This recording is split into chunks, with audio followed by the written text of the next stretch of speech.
Okay, now, so speaking of this, then it says a spring balance consists of a spring of length 20 centimeter with a hook attached. Okay, when a fish of mass 3 kg is suspended from the hook, the new length of the spring is this. What is the spring constant? Okay, so it means that this 3 kg has caused an extension of 27 uh, 27 minus 20, so that would be 7.0 centimeter, right? Now we want to find the spring constant, so F equals to kx. This is 3 kg, so we're going to multiply 3 into 9.81 because we need to change it to mass, I mean weight. And this is k, and we got to convert this into meters because all of them are meters. So that would be 0.07. We got to divide by 100, so that would be 3 times 9.81 divided by 0.07. Let's take out the calculator and okay, that wasn't good. Okay, we were here. Wait a second, please. So 3 times 9.81 divided by 0.07 would be 420. That should be D. Okay. If you have any questions, please let me know, okay?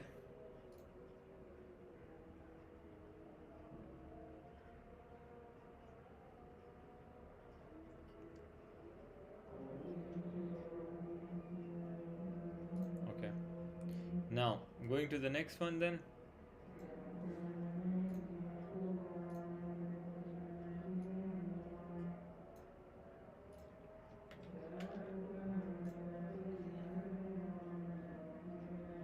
So let's see. Now, which statement describes both the top surface and the bottom? So the top surface will be pressed, so the particles are going to be pushed inside, and the bottom surface is going to be, the particles will be pushed outwards. So y is in tension and x is in compression. X in compression, y is in tension. So that has to be the right answer. Okay, let me know if you have any questions. Okay, now a long thin metal wire is suspended from a fixed support and then hangs vertically. Mass is suspended from lower end. The load on the lower end is increased from 0 and then decreased back to 0. The diagram shows the force extension graph. Where on the graph would the elastic limit be found?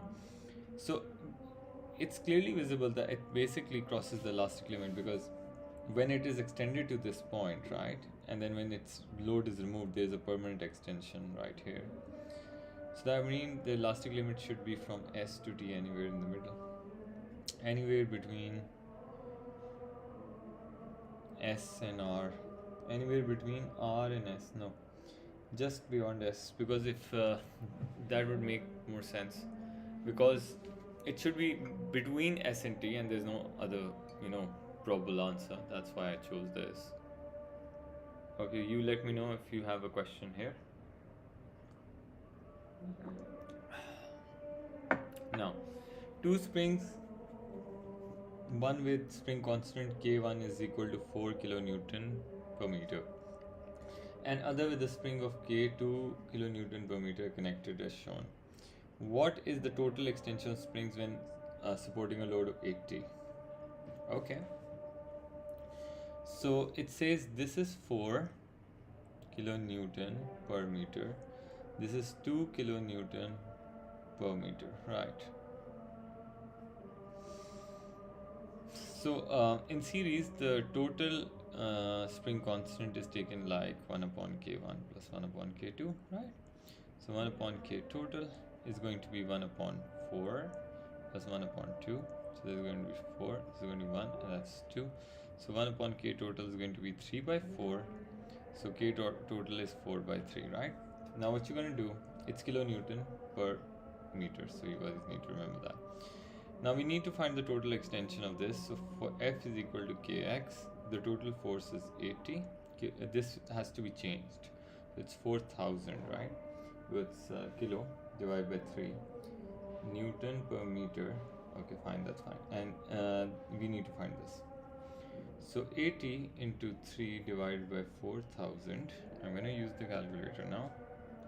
This is where my mental math would end. And that's going to be basically 0.06 meters. Now all of these answers in centimeters, so that would make C our answer. Alright, let me know if you have a question, please. I hope everything is clear. Okay. Okay, great. Now, let's move to the next one. A number of identical springs, each having the same spring constant joined in 4 arrangement, load is applied. Which arrangement has the largest extension? There is no doubt that you would always cancel these out. In parallel, you should not expect largest extension at all, right? However, in series you may, but you can also check it's fine. It's always good to check. So don't blame me if you get a wrong answer there. But in my experience, not. So let's see first one. So if this was K and this was K, I would say, okay, the total spring constant would be 1 upon K plus 1 upon K, and the total is going to be 2 upon K, and then it is K by 2, right? Now you just use F equals to Kx, and then you write, okay, F is like 2, K is K, X, this will be 4 upon K is X, fine. In part B, it would be 1 upon K plus 1 upon K plus 1 upon K. So that's gonna be 3 by K. So KT would be equal to K by 3, fine. And now there is 3. So then F equals to Kx, load is just 1, that's K by 3 into X. So this is 3 over Kx. So of course 4 over K would be a larger value than 3, so A shows the largest extension. Is it clear? That's how you deal with them. If you have any questions now, please let me know. Javeria, Aisha, Ahmad, who else is there?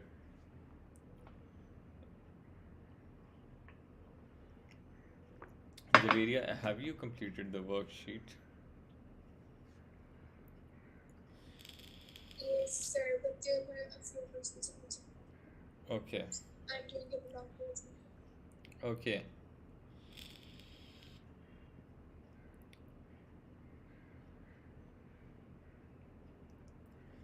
Okay, now.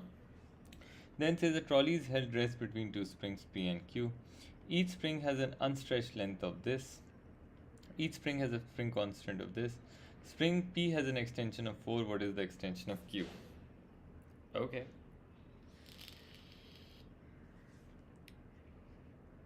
That's not fair, you know. Okay, fine. So the spring P has an extension of, so if both had an unstretched spring like this, right, and they're held at rest, interesting. So whatever force you're applying, right, would be same on both because they're in series. Well, that's cool. Are they? That's a question.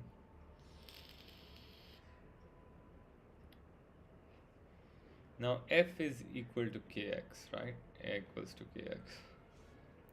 If spring P has 60 and it shows an extension of 40, what would be the extension in X if it had 120?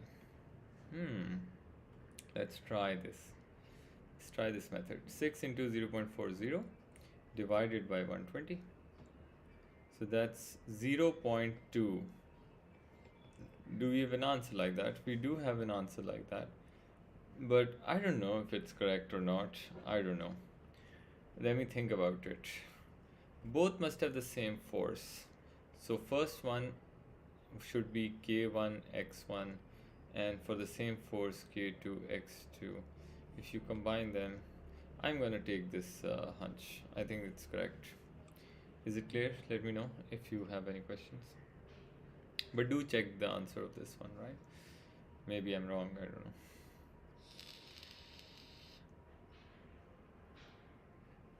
Okay, then a metal wire cross section area.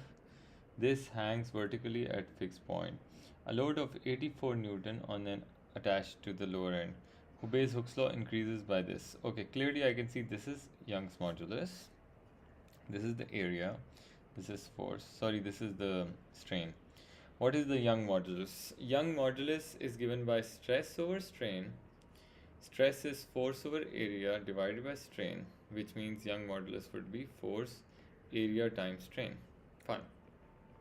So area is 80, sorry, 84 is the load. Area is 0.20. Now, because it is in pascals, I got to change this 0.20 millimeters square. So how do I change this into meters? It's pretty simple. What you're going to do is you say 1 millimeter is equal to 10 raised to minus 3 meters. So if you square it up to find millimeter square, so 1 millimeter square is going to be equal to 10 raised to minus 6 meters square. Okay. So I'm going to write it as 0.20 times 10 raised to minus 6 multiplied by area, this, which is 0.30%, that becomes 0.0030 because I want to divide by 100, change it percentage to a normal fraction. And then what you're going to do is you're going to just write it down like this. And that's going to be 1/4. I don't know what that is. 1.4 times 10 raised to 11. That's D. That should be the answer. 100% sure about it. Can't be anything else. Okay, let me know if you have any questions there. Now, going to the next one, it says that the Young modulus of steel is twice of copper. 50 centimeter copper wire diameter 2 is joint 50 centimeter. Okay, fine. Okay, not too bad. So first of all, I told you whenever this sort of questions come, you got to make a table. Okay. So we're going to write steel, and we're going to write copper. And basically, what we need is we need basically Young modulus. We need, because our formula is E is equal to FL over AX. We need Young modulus, we need F, we need L, we need area, because diameter is given, we of course need diameter. And we don't need X because that's what we're finding, because X will be equal to FL over AE. Now what you're going to do, just put in the values. Young modulus of steel is twice of copper. So Young modulus of steel, if it's it's 2 times of copper. Fine. The force is the weight, so that is the same for both of them because they are in series, so that you guys need to remember that. And the length, both of the wires are 50 centimeter, which is 50 centimeter. And the area, the diameter for this one is 2, copper is 2, steel is 1. Fine. So it means if the area of steel is A, copper will be 4 times A because area is proportional to diameter square. Fine. Now we can do this. Now for steel, you just simply write everything. You write, because what we're doing is we are doing extension steel divided by extension in copper.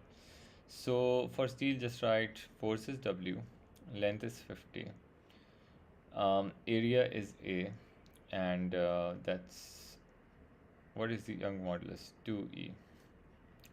Now divided by, for copper, we have weight as W, steel, length is 50, area as 4A, and the Young modulus is just E. Now what you're going to do is just solve this. W times 50, A times 2E multiplied by 4A times E over W times 50. W and W cancels out, 50 and 50 cancels out, area, E. So that goes 2 over 1. So that's just 2. So 7 has to be B then. If you have any questions, please let me know.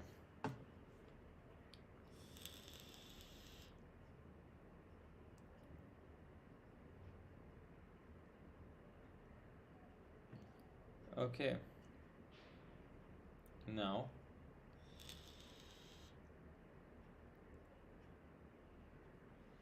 then going to this one, it says why is the strain energy per unit volume of material not the area under the graph?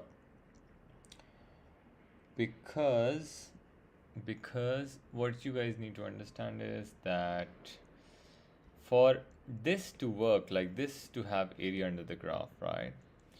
You got to have stress on the y-axis and strain on the x-axis. There's no other way.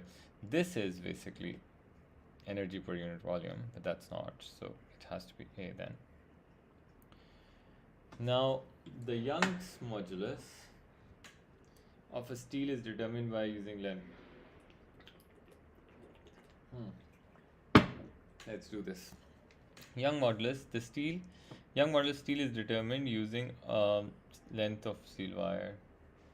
Okay. So another experiment, wire of same steel but half the length and half the diameter, which is the value obtained. It is E. Young's modulus is material specific. So if they say, okay, there's a material X and there's material Y, and they're made from the same material like steel or copper or whatever, so their Young modulus will still be the same. So you guys need to remember that. Don't forget that. Now, this one. How is di, change in I, the amount of compression related to I?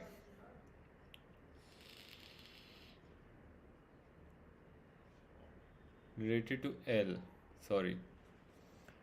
Okay, I don't see what that is.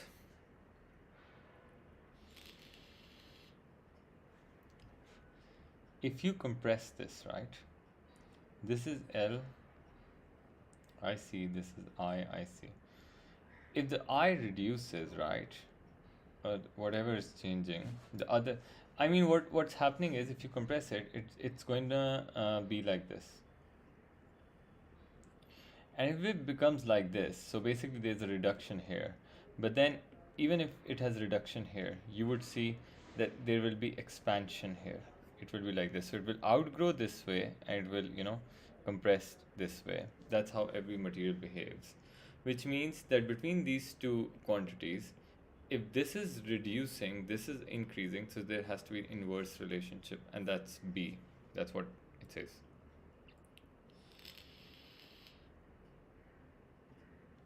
I hope that's clear, okay? Let me know if it's not.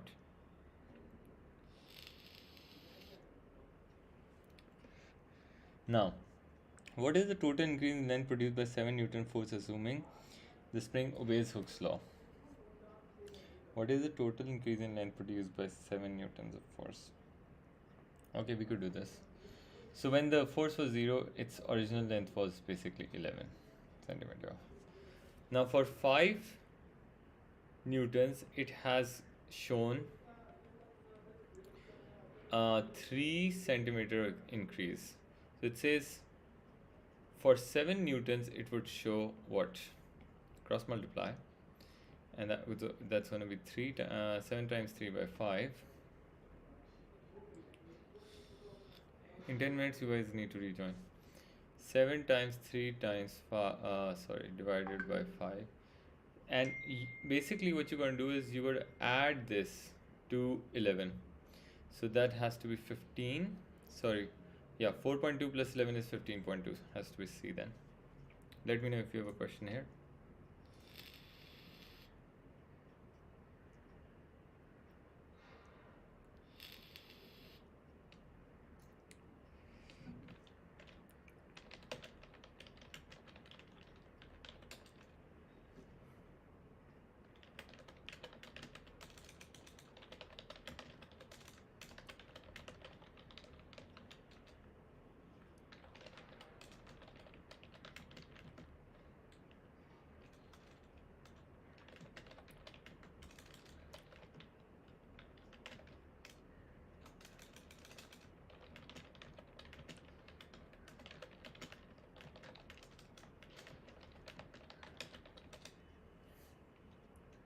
Wait a second, please. I just need to,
wait a second, please.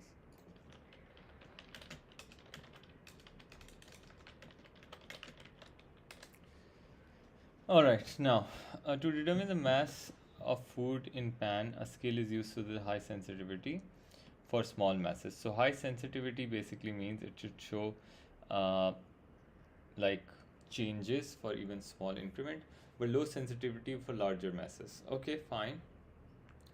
So high sensitivity means that it should show a larger change for small masses, and low sensitivity means it shows smaller changes for larger masses.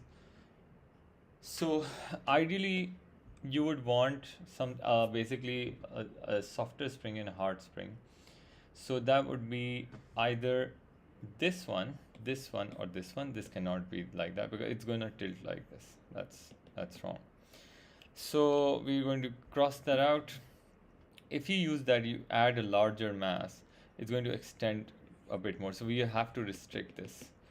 And that would make this as an ideal thing to do. Is it clear, everybody? Please let me know if you have a question here.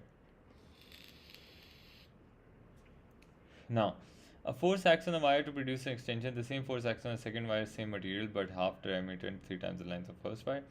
Both wires obey Hooke's law. What is the extension? Okay. So same force acts on a second wire of half diameter, 3 times the length. Okay. So we got to use E is equal to FL times AE.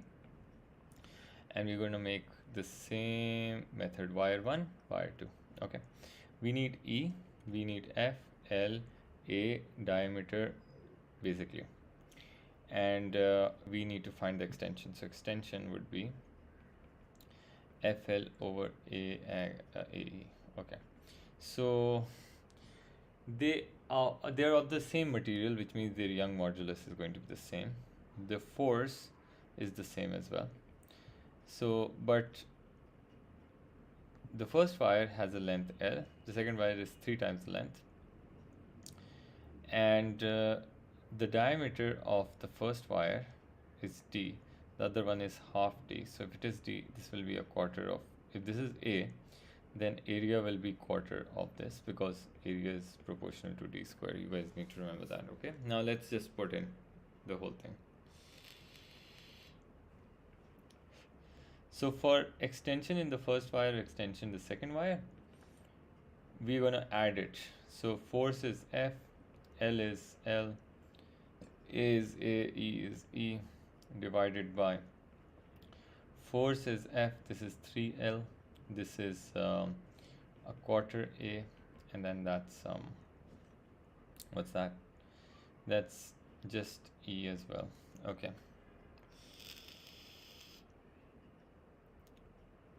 Okay. So this is going to be F times L over A times E, and then you guys need to take a reciprocal. So quarter A times E over F times 3L. This cancels with this cancels with this cancels with this cancel. 4 multiplies down, so x1 over x2 is 1 upon 12 actually. So x1 was, he said x1 had an extension E, so E over x2 is equal to 1 upon 12. So x2 will be 12b. So that has to be D, the answer. Okay. Let me know if you have a question there.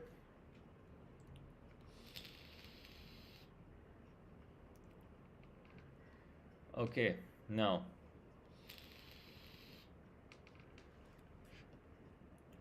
the tube is under tension caused by force T, the parallel axis. To reduce the stress on the material, it is proposed to thicken the wall. The tube diameter and the tension being constant, what thickness shape gives? Okay, fine. Now basically it looks like this right now, and there's a wall right now. Okay, and they've given you a thickness W right here. So you might remember this formula from math, that basically if you find this length, the circumference, and you multiply width with 2 pi and r, that would cause you to have basically the area of the this.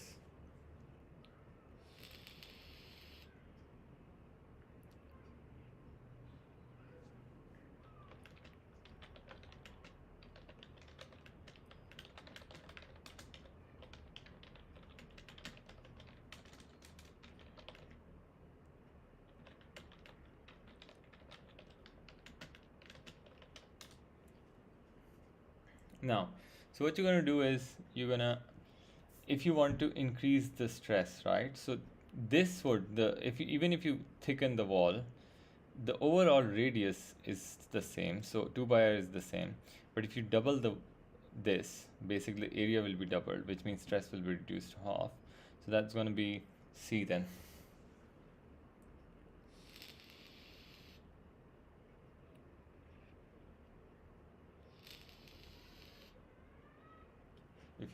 If you have a question, please let me know.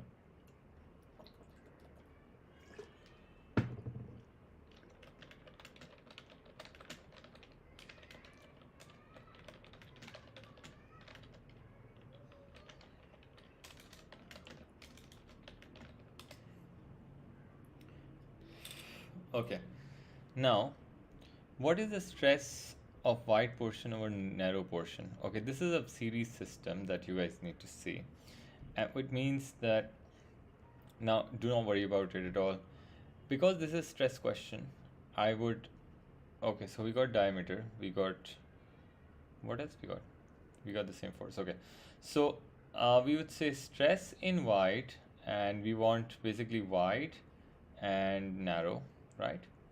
So what you need for finding stress, you need force and area, and because there is a diameter, I would write diameter. So force in both of them is T. The area in the first one, we don't know, but we know the diameter.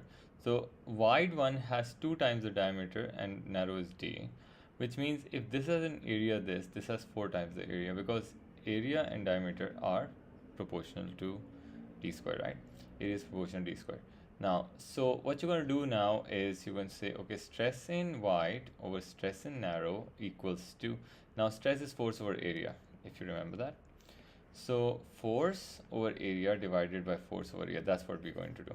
So force is T and the area is 4A for wide, divided by, the force is T and the area is just A for the narrow one. And now take T4A times A upon T. This cancels, so it's 1 upon 4. And 1 upon 4, my friends, has to be 0.25. Okay.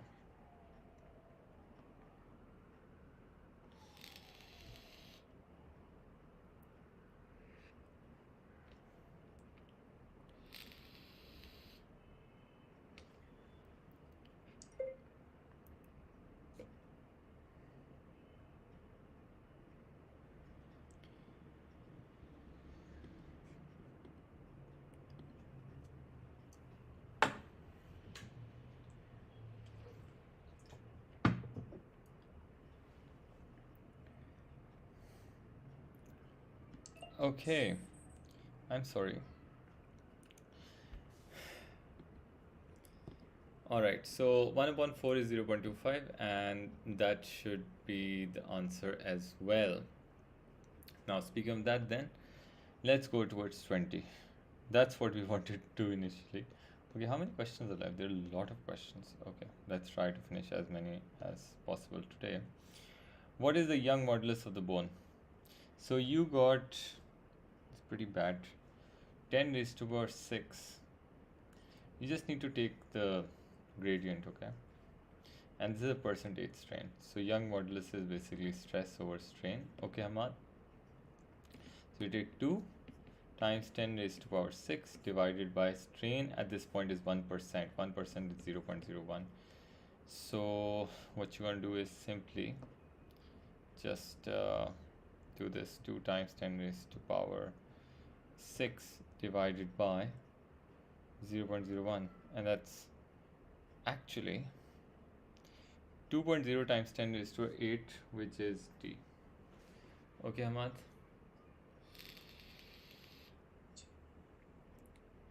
Okay. So why did we take 0.01? Because it's in percentage. So percentage strain is 1%. So if I want to find strain, what will it be? 1 upon 100, no?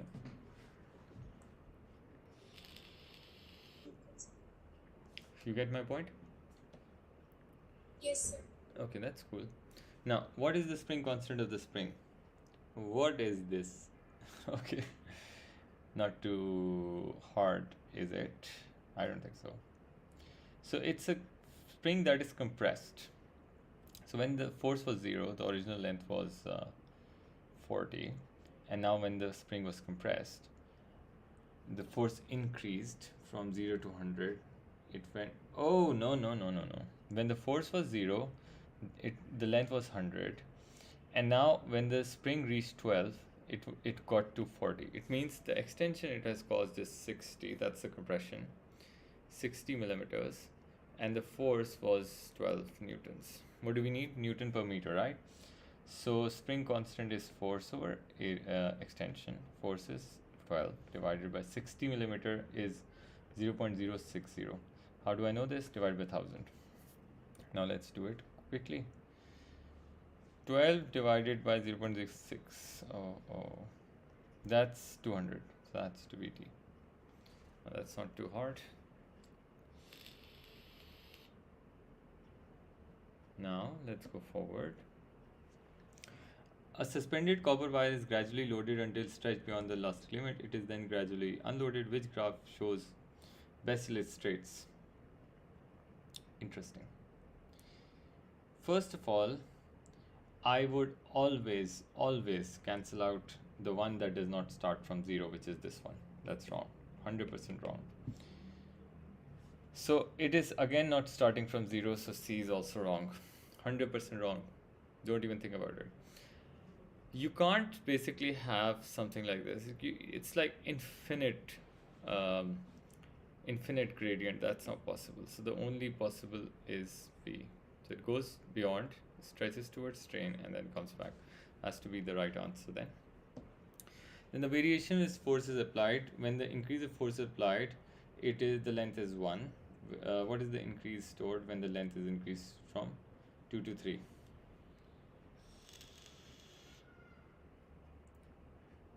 What does that even mean? I don't know. So it's saying we want to find this. This is the part where we want to find, right? Well, if I were you, I'd do energy in the first one is half times force times extension. So half times force at 2 was 4. Extension was just 2, which is 0.02, because 2 divided by 100, right? And that's going to be 0.5 times 4 times 0.02. That's 0.04, right? 0.04, and energy 2 will be half times, always do it separately please, half times, this is 6 times 0.03. So that's going to be 0.09. Now the increase would be the change in energy is what they're asking. That's going to be 0.05. So 74 has to be D then. Okay.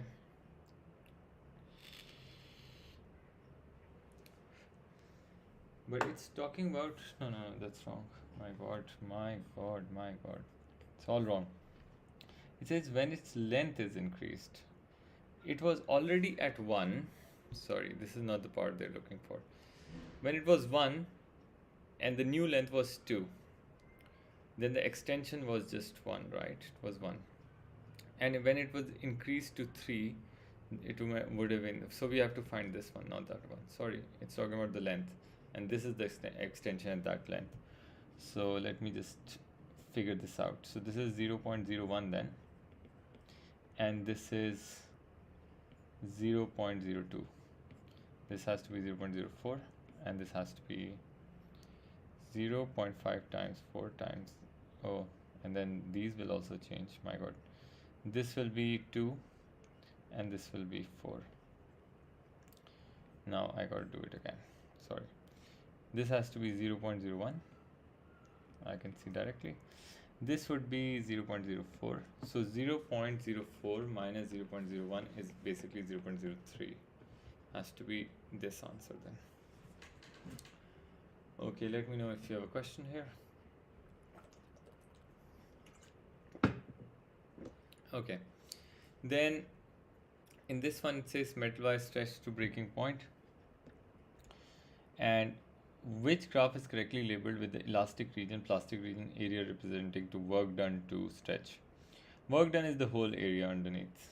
So that has to be, elastic is this one, plastic is this one. So elastic, plastic, elastic, plastic. This is the right answer because work done has to be the whole thing because you're stretching it, you're applying force and it's moving. So that's why.